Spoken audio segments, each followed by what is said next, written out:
আমি রূপা, human rights ডিফেন্ডার্সের তরফ থেকে আমি আজকে যে বিষয়ে বক্তব্য রাখব সেটি হলো মিডিয়া। আজকে এই ভারতবর্ষের বুকে মিডিয়া একটা বিশেষ ভূমিকা পালন করছে এবং সেই মিডিয়ায় কিন্তু তাদের সমস্ত ওই বায়াসড রিপোর্টগুলো দিয়ে আজকে আপনার আমার মধ্যে অশান্তি সৃষ্টি করছে, মানুষকে বিভ্রান্ত করছে।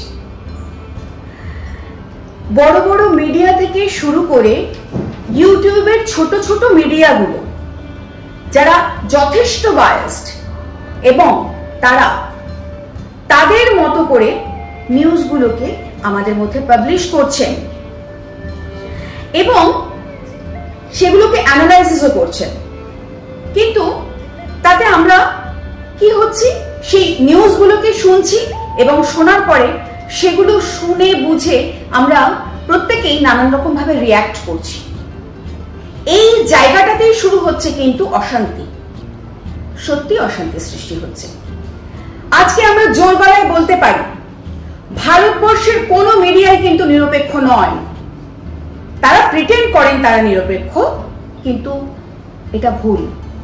তারা বলে আমরা নিউট্রাল, বাট তারা আসলে গিয়ে হলো কোনো এক পলিটিক্যাল মুখ বা কোনো বিশেষ কোনো একটি ব্যক্তিত্বের মুখ। তাই আপনাদের কাছে আমার একটাই অনুরোধ, আপনারা এইরকম ধরনের কোনো নিউজ পাবলিশ করবেন না প্লিজ। আপনাদের কাছে আমার রিকোয়েস্ট, এই বিশেষ বিশেষ খবরগুলোকে বা নিউজগুলোকে আপনারা যদি না অ্যানালাইসিস করতে পারেন ঠিকঠাক, তাহলে পরে কোনো ভালো অ্যানালাইসিস এক্সপার্টদের দিয়ে নিউজগুলোকে পাবলিশ করান, যাতে এই খবরগুলো ঠিকঠাক মতো সঠিক মানুষের কাছে পৌঁছায় এবং অশান্তি সৃষ্টি না হয়। দায়িত্বগুলো তাদেরকে দিন প্লিজ।